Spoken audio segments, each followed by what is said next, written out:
What's going on, guys? Welcome to Rabbit's Used Cars. You know, I'm not the biggest fan of vans. I don't know, I've had a lot of luck with vans over years, but I don't know. They're just, I mean, they're cool, but it's like creepy cool. It's like hearse cool, you know? It brings back some crazy memories, you know? And I've lived a very wild life in my life. And you guys think you know some of the stories, which you've heard some things, but not everything.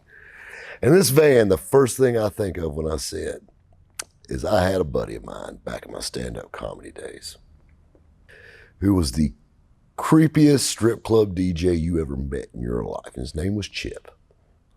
And he drove, his was a Chevrolet van, but it was a shorty van like this.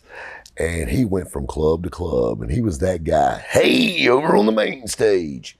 He was that guy. So naturally, when I see these vans, that's the first thing I think about. But an interesting story came from all of this. Didn't even start in a strip club, which is even funnier. Keyword start. I may have stuck my head in the door one or two in my life. This is actually the second attempt at trying to shoot this video.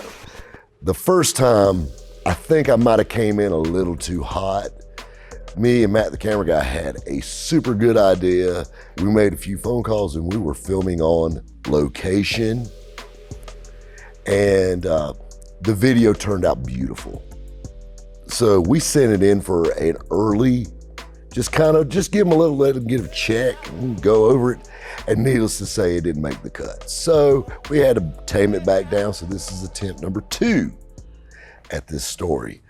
Great story though, definitely worth the hear. So back when we're doing stand-up comedy, you got to understand, you know, you live a different life. You know, you're working late, you know, so naturally when you get done with work, you want to go have a beer just like the guy that gets off at 6 o'clock wants to go have a beer. Well, unfortunately, we get off at midnight. So we get off after closing time, you know? So what do? You got to find your little favorite after hours joint. Every town has one. Here in town, it used to be called Gypsy G's, and it was a very rough place. I'm talking about like selling beer in the can type place. No bottles, you know, because of fights.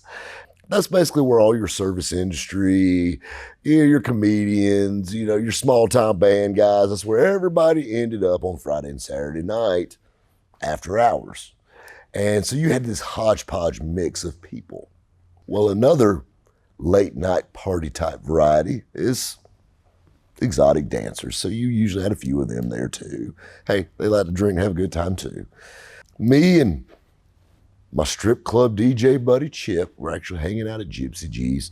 You know, did a little local show that night. Everything went great, did 2 sets.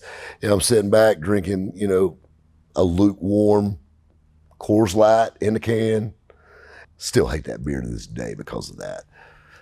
So we're sitting there, and this place is a rough place. Like, the floor is so dirty that I'm 98% sure it was a dirt floor. I mean, this is a rough place. It had mannequins everywhere. Real creepy joint, kind of dark. Probably was a good thing because you probably didn't want to see what it looked like with the lights on. So anyway, we were there walking around, and me and my buddy Chip, we actually met a couple of nice girls and got to talking with them. And lo and behold, they're exotic dancers. And that's, you know, interesting, you know, as you're sipping your lukewarm beer and listening to bad music through busted speakers. And we're talking, and yeah, they went to a local college just literally right over the state line.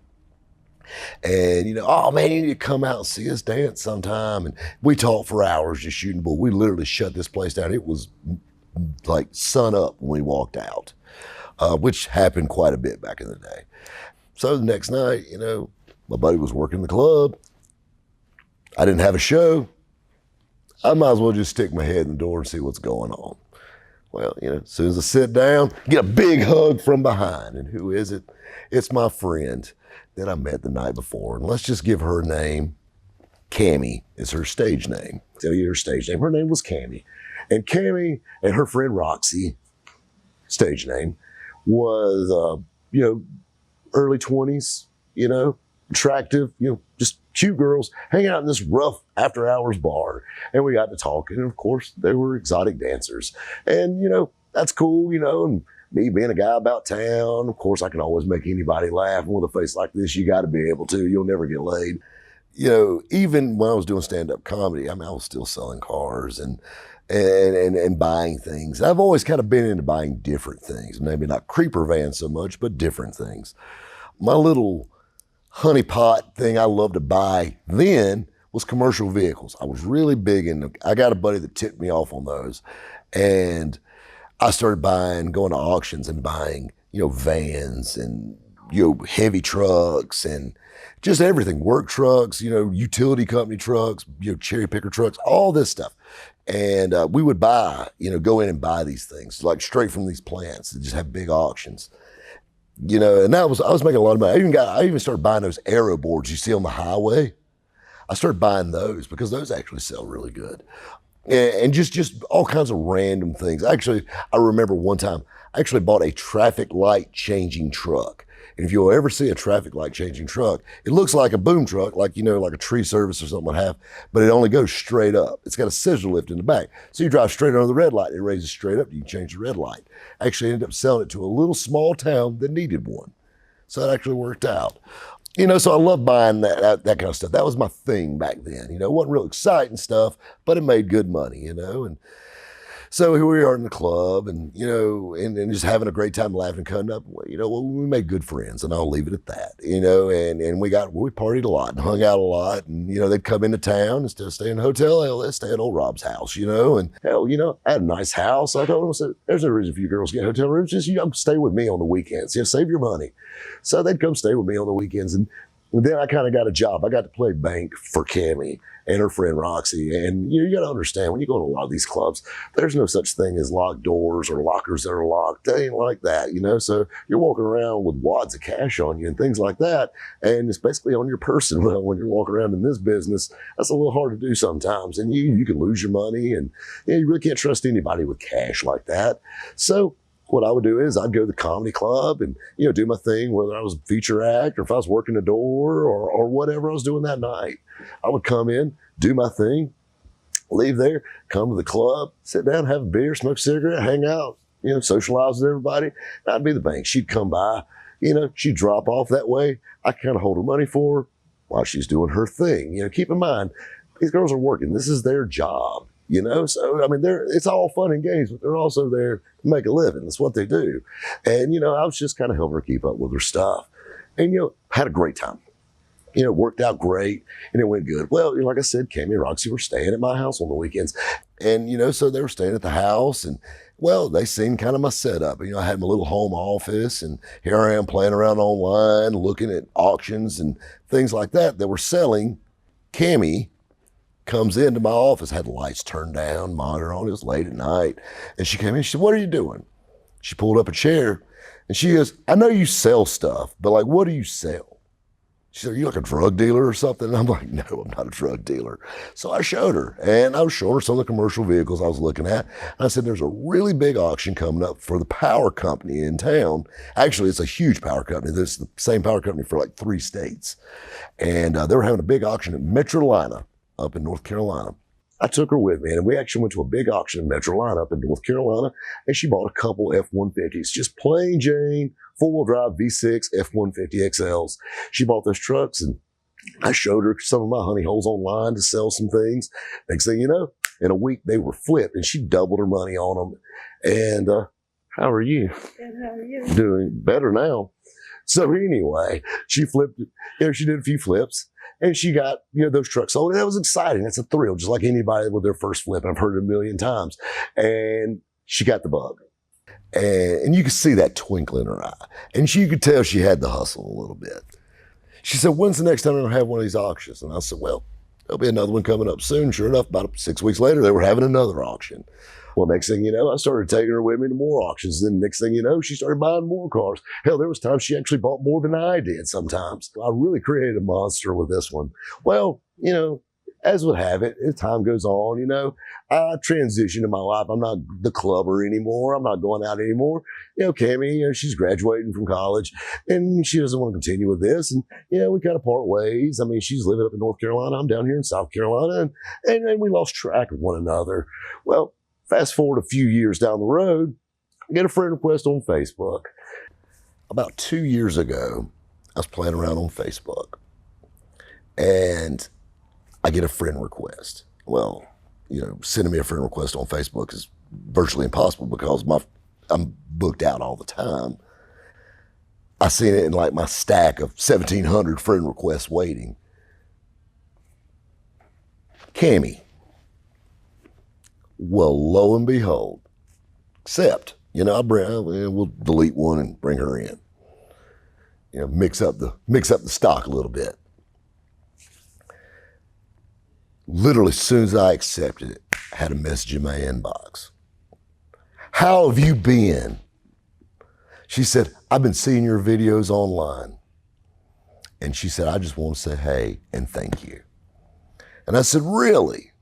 What are you doing now? Hopefully you're still not dancing, And she goes, no, I'm married. I got kids and we live in Virginia. And I'm like, awesome.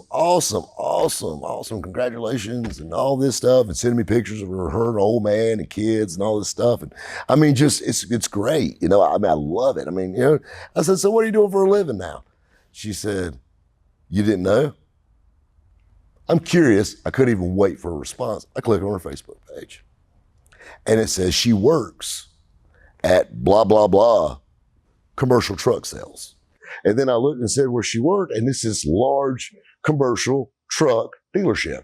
And I'm like, man, look at her. She's still in the biz. Well, like I said, I shot her the message and I'm joking around. I said, how's the married life? She said, it's great. She said, my husband's my best employee. And I'm like, really? She said, yeah. She said, I own this commercial truck dealership, and her husband actually works for her. It's how she met him. He was one of her best salespeople.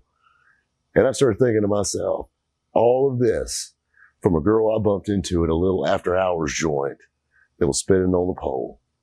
Just that little bit of drive. And look at her now.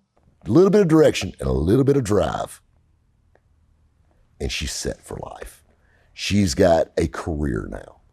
She said, of all places, of all the people I thought I'd ever meet working in a strip club, I never thought I'd meet someone that would change my life like it did. And she said, on one hand, some days I want to cuss you because this place drives me nuts. I'm like, welcome to my world. But she said, I look back at it and I'm like, if it wasn't for you, what I would be doing today. Kind of got me right there in the pumper a little bit. That was deep. And I actually asked her if it'd be okay to do this story because I want to share that with you. This is the textbook example of why you can't judge a book by its cover. People are so quick. Oh, she's a stripper, oh, strumpet, oh, this. She was doing what she needed to do. She was taking care of business, but she had her eye on the prize. I did a podcast earlier this week, and I had to correct the guy live on the air. He goes, probably one of the most notorious car flippers in the world. I said, stop.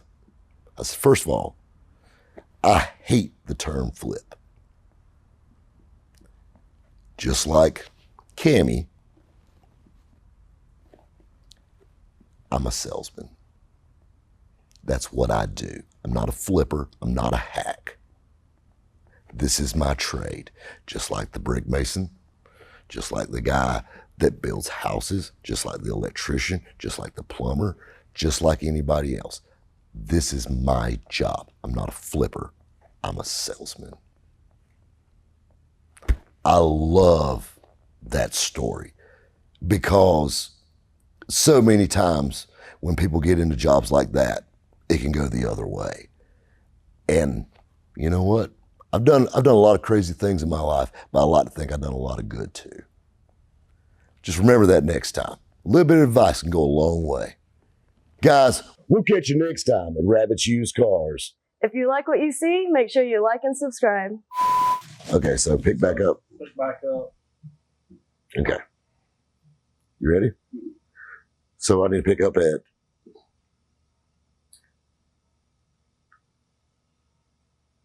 comedy. You had guys from all. You want me to sit on the seat? Everybody. Me. Everybody. Oh, right. Okay. Everybody. My bad. Is that too much for you two, or do we need? You ready? I like to think I planted the seed of the hustle. Okay, then that's when they walk in. They're coming. That microphone on him, just don't get it. Anywhere else, you're totally okay.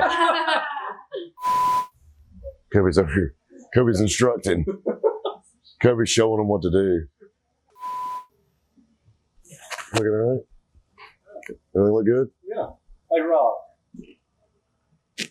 I love my job. We went out there for that, and I said, I'm excited about it. You know, it's like a big fair area. It's too hot for this shit.